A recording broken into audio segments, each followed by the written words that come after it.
Welcome to the Docklands in Dublin, where we're going to step aboard a very significant piece of Ireland's history.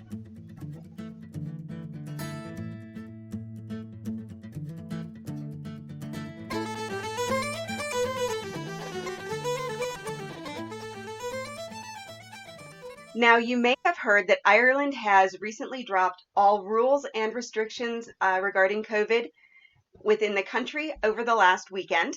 So yay, let's go to Ireland, right? So if you're planning your Ireland vacation and you want to know if your itinerary is doable, or you want to get advice on activities that fit your interests, or maybe you've done so much research over the past couple of years that you're just overwhelmed with what you can see and do, I would love to help you create the perfect Ireland vacation with my Ireland vacation coaching or custom itinerary services. You can learn more about those at irelandfamilyvacations.com/coach, COACH, to view the services that I have available. And if you use code PODCAST10, you'll save 10%. Now, let's head to Dublin and step aboard a bit of Ireland's history. Hi, everyone. Welcome again to the Traveling in Ireland podcast. I am so excited because it really looks like 2022 is going to be the year that we can start traveling again and really get back and explore Ireland. Now, one of the first places that people think of or stop on their tour is Dublin. And it's well-deserved. Dublin is an amazing city with so very much to do. And so today I have David Cleary, who is the head of sales at EPIC, the Irish Immigration Museum, and the Jeanie Johnston, an Irish Famine Story, joining me to talk about the Dublin Docklands and the Jeanie Johnston. So David, thank you so much for joining me today. A pleasure to join you, Jodie. Delighted to be speaking to you and to all your listeners. So if you've listened to the podcast for a fair amount of time, you've actually heard about EPIC in the past. It was featured back in episode 31. And since its opening in 2016, the EPIC Museum has been named the top visitor attraction in Europe. So not only Ireland, but Europe for 3 years in a row, 2019, 2020, and 2021, which is an amazing accomplishment. And it's such an astounding experience that I think every visitor in Dublin should make that time commitment to go. And it's not an insignificant amount of time. I think that 2 hours minimum is really what you should look at spending there. I think so, yeah. Like 2 hours is a good time. The average time that we find people take is between 90 minutes and 2 hours. I know when I first visited before I started working at EPIC, I spent about 5 or 6 hours there in total. So there's a lot of content to get through, but really interesting. My first visit was 4 hours and I only left because they were closing. So I completely get it. But it is an astounding museum. And it's something that we could talk about for hours because there is so very much to it. But today we're actually focusing on an attraction that has been in Dublin for a bit longer, and that's the Jeanie Johnston. So why don't you tell people a little bit about what the Jeanie Johnston is and why it's important? Well, I suppose it's really important because it's a physical thing that we have in Dublin city centre that points to one of the greatest or worst periods in Irish history.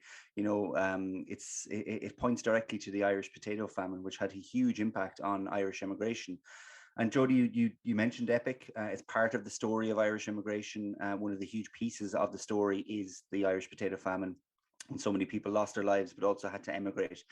So the Jeanie Johnston is a ship that is located right on the harbour in the River Liffey. The original Jeanie Johnston was built in 1847 in Quebec in Canada, and it was originally intended to be a cargo vessel. And it was bought by Kerry merchants, so that's how it ended up over in Ireland and became part of the famine story. Now, the current Jeanie Johnston is actually a replica. It's an authentic replica, and it was actually built in Tralee in Ireland in 2002. So after its seafaring years from 2002 to 2008, it was moored in Dublin permanently. And then it became a museum to tell the story of the Irish famine, to show people what life was like on board for people that were fleeing the famine. So it's a really unique thing for people to come over to Dublin and to experience, to be able to step on board and see what life was like for people fleeing Ireland, basically. Now, why the Jeanie Johnston? Because I know there were dozens of so-termed coffin ships or famine ships that would make that trip. So why is there a relevance to the Jeanie Johnston in history? Is there a reason that that was the one that was replicated, or is that just kind of the way it happened?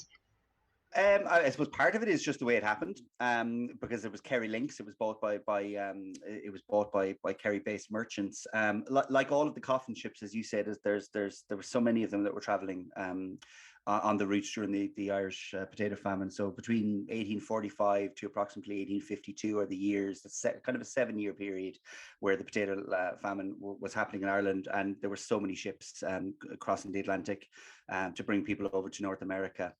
The Jeanie Johnston, I suppose, stands out because it was one of the few ships that had a reputation for looking after its passengers much better than other ships. And we even mentioned it there, we call them coffin ships because the conditions on board were so horrendous. People, if a ship went off with about 400 people on board, there's a good chance that maybe 40 or 50% of them would have died on board through starvation, through disease, through cramped conditions on board, and hence the term coffin ship got coined. So they're leaving Ireland, or trying to leave Ireland from starvation to seek a new life, and they end up dying on board a coffin ship. And that's, I suppose, where the Jeanie is a little bit different. The owner of the ship, James, or the captain of the ship, James Attridge, he really believed in looking after his passengers, not overloading the ship, and he insisted on the presence of a qualified doctor on board for people. So Richard Blennerhassett was the doctor on board. So I suppose we're all familiar in these days, over the last two years or so, of quarantining and social distancing and things like that to stop the spread of disease. This is where the Jeanie Johnston kind of brings it right back to modern day, is that on board the ship, the doctor, the captain, they were really strong on limiting the amount of people that were on board. It was still cramped. By modern standards, absolutely still cramped, but by limiting the amount of people to allow them to get up on deck for a couple of minutes every day to get some fresh air, to get certain amount of sustenance into them on the journey, because those journeys could have taken anywhere from 40 to 50 days on average. So nobody lost their lives on the Jeanie Johnston, which is a staggering thing when we think of it as being a famine ship. Even after the famine, I mean, that's one of the unique things, and I'll give one of the secrets of it away for people who won't get to come soon and visit the museum, is that even when the ship was sold and continued as a cargo vessel after the famine, it sank in 1858, and even when it sank, still nobody lost their lives. The crew were able to hold on to the masts until a Dutch ship passed by. So it's an incredible story. It's an incredible link to history, to Irish history, and one of the most harrowing periods of our own story.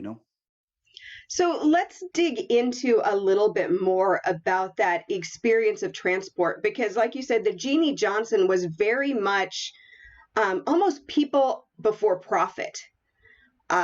Because a lot of those famine ships were just, packed to the gills. If I'm remembering correctly, the Jeanie Johnston came with daily rations as part of the ticket, and a lot of them didn't. A lot of it was what you could carry on. So the Jeanie Johnston really had that difference in transport.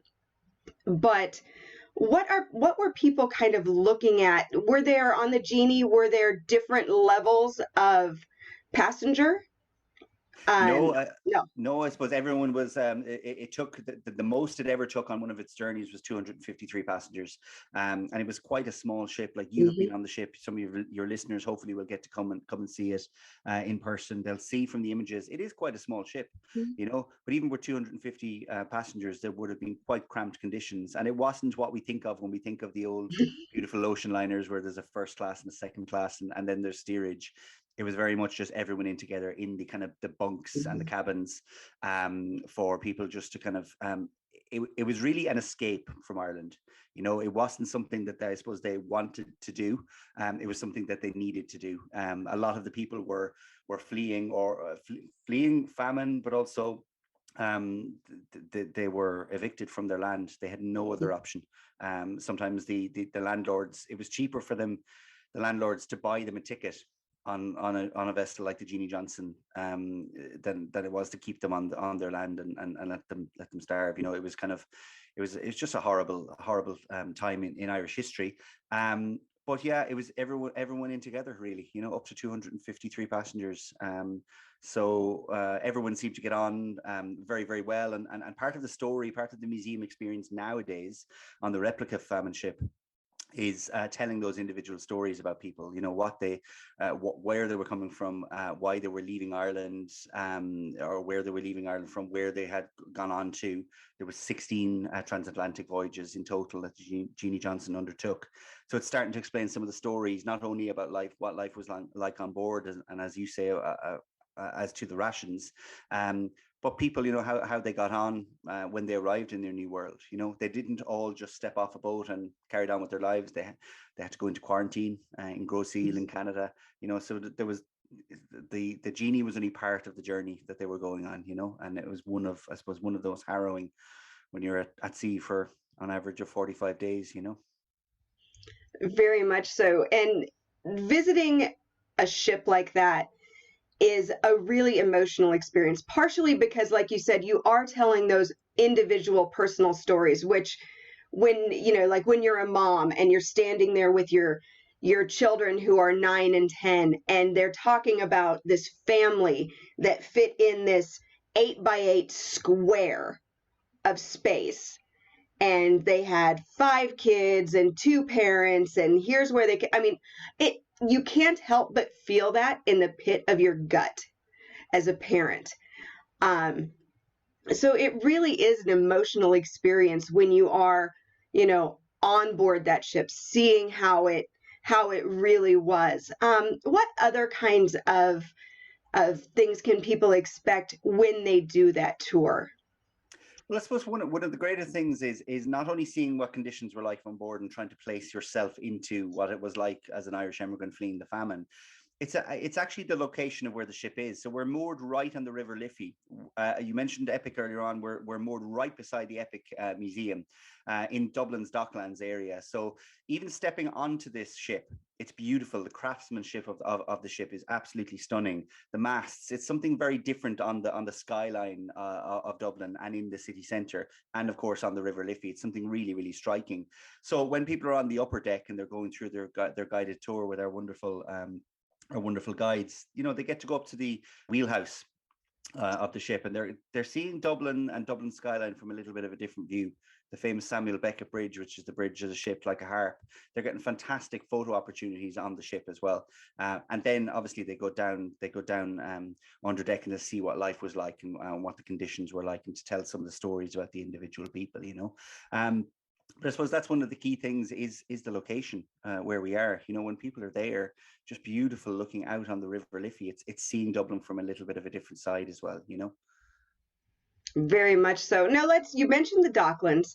So let's be sure we talk about that area a little bit. That's probably a term that when people have been researching their trip to Dublin, or they've heard about a trip to Dublin, it's not probably something that people have mentioned.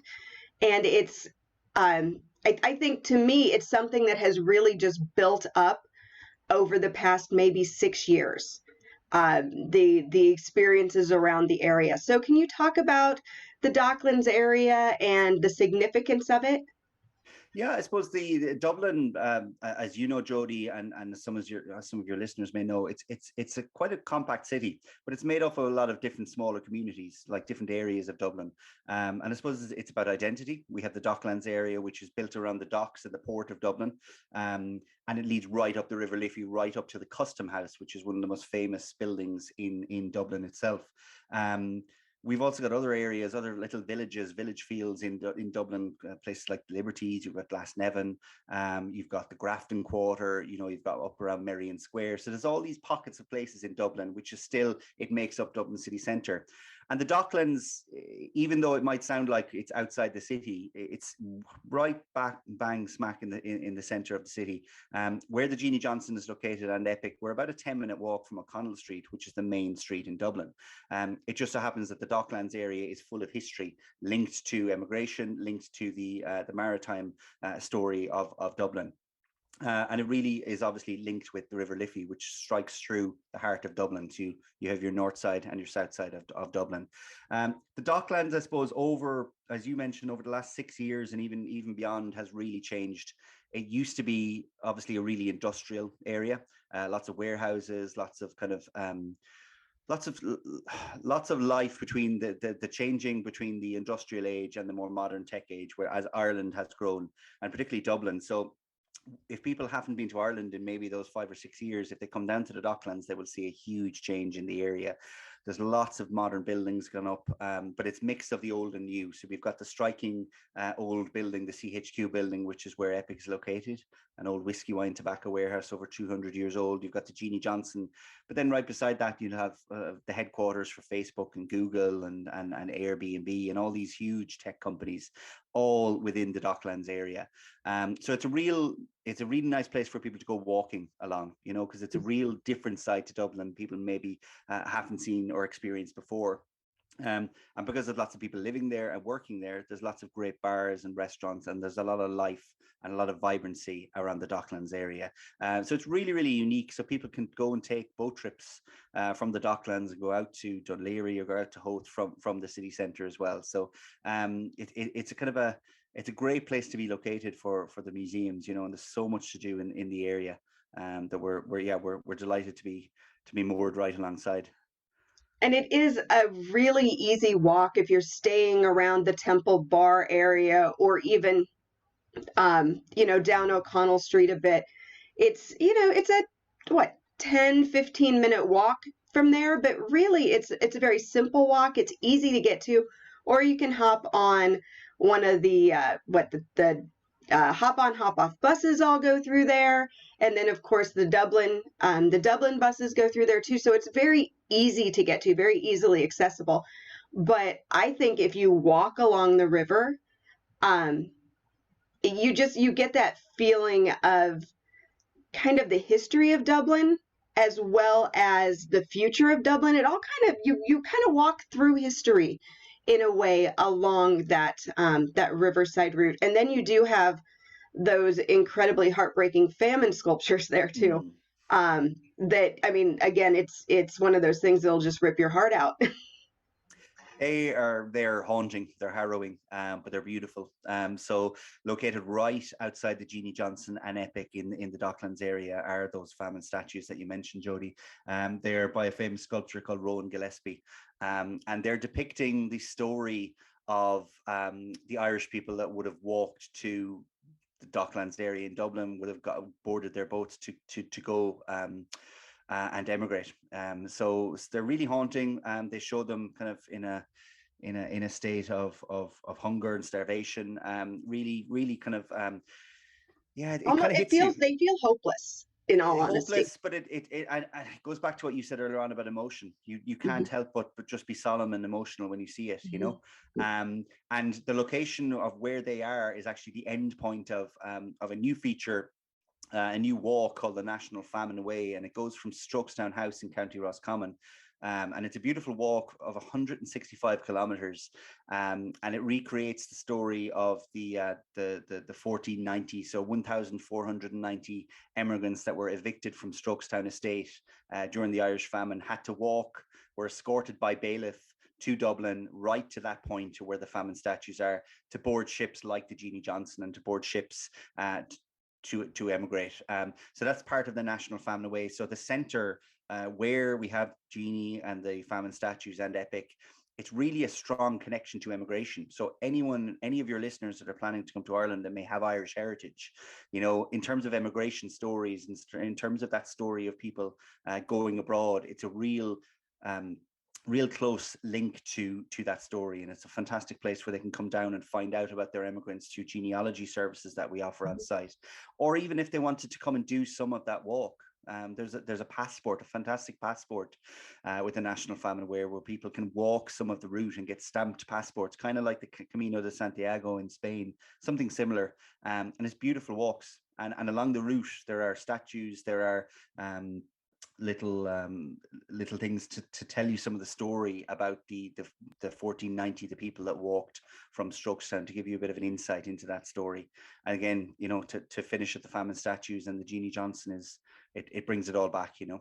That National Famine Way just made it to the top of my my Ireland bucket list. I think that gosh, because I mean, again, talking about walking through history, I do want to mention you talked about tracing your Irish history, and within EPIC is the Irish Family History Center.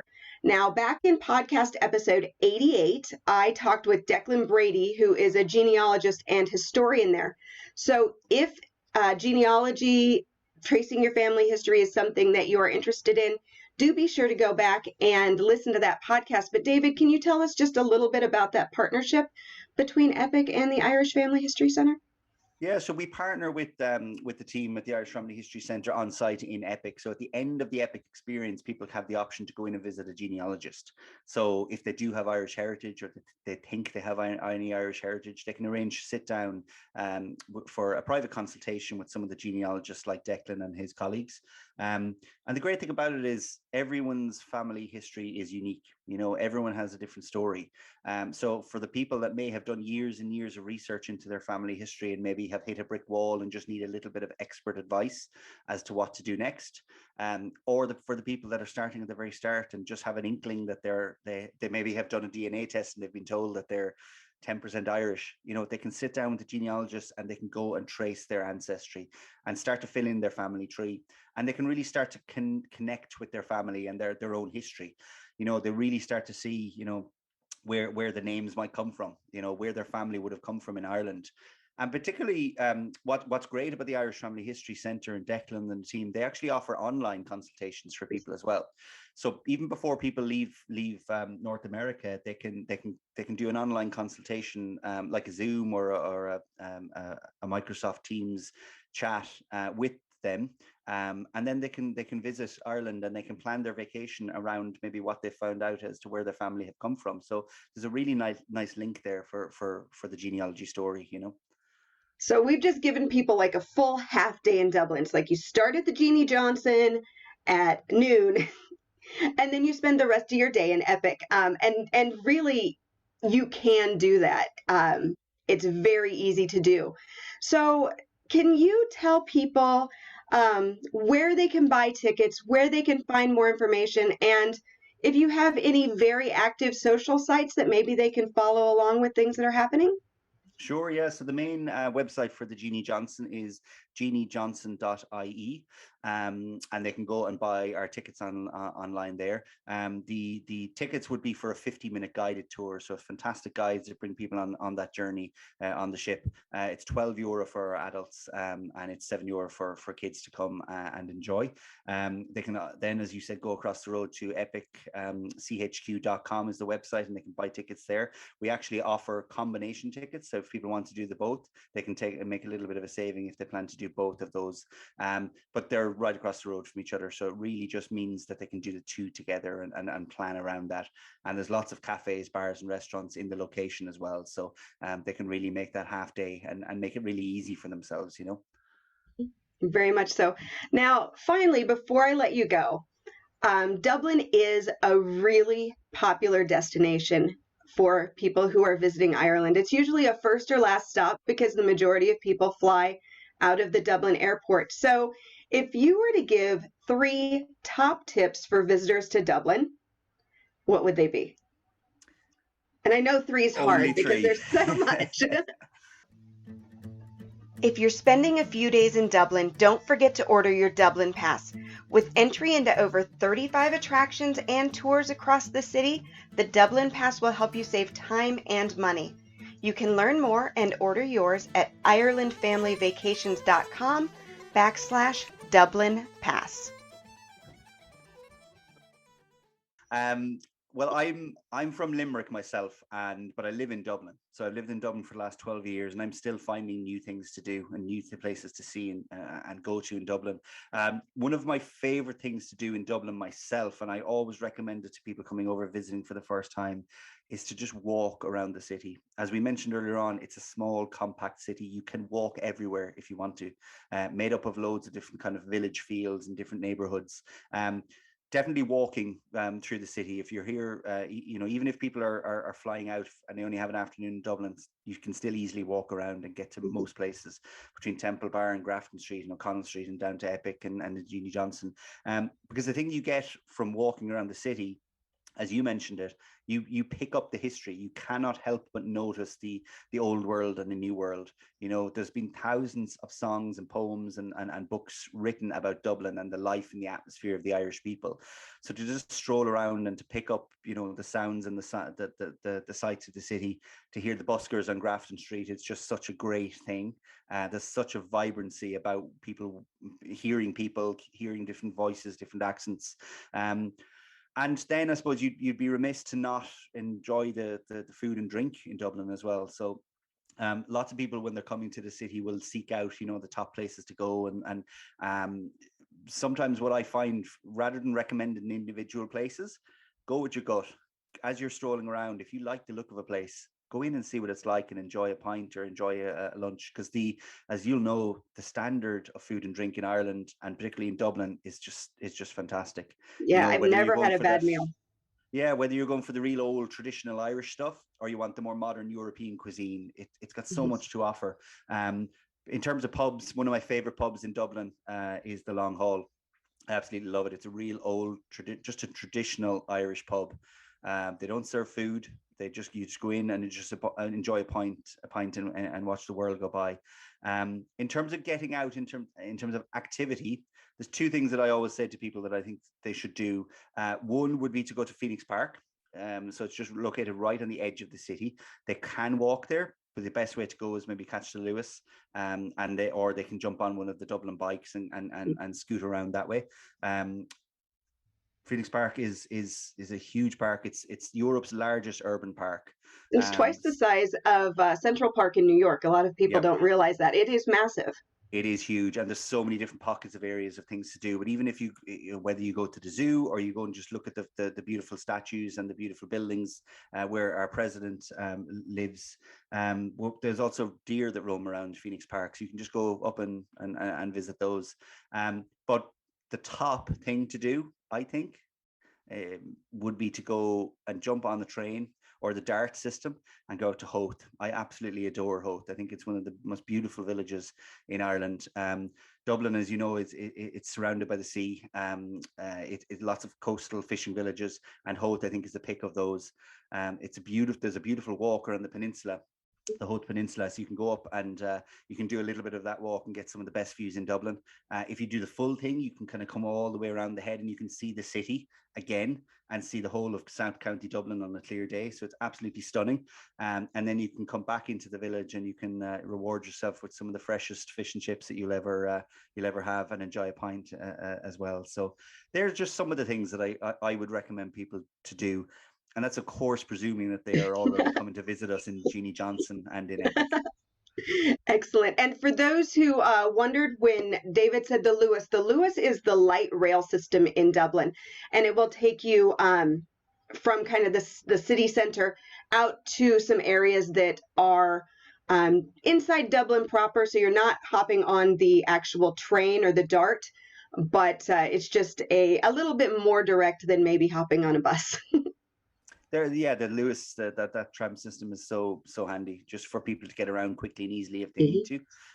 But it is all on a surface level. It's effectively a metro, but on a surface level.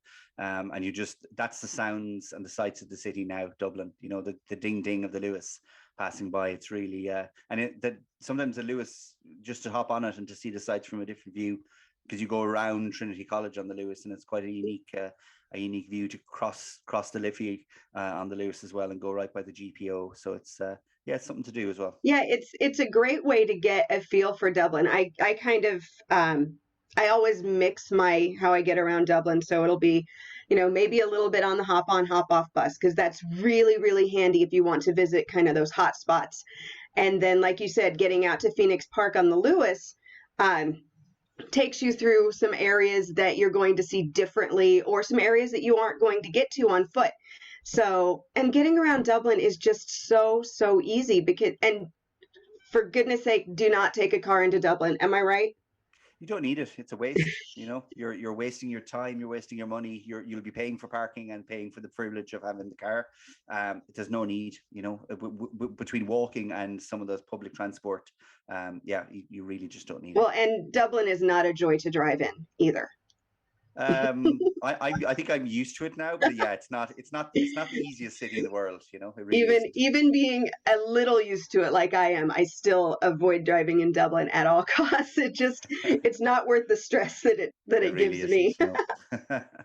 Well, David, I really want to thank you for all of the information you shared. The Jeanie Johnston is really just such a treasure for the history of Ireland, and even, the history of those with family who came from Ireland. It's just such an amazing place to visit, and, paired with Epic, it really is a perfect half day in Dublin. Yeah, no, thank you. Something we're very, very proud of, and we're really looking forward to getting back to normal, hopefully later this year, and welcoming many, many more North Americans to come and visit us and for us to tell our story. Excellent. Thank you so much for your time. Thank you.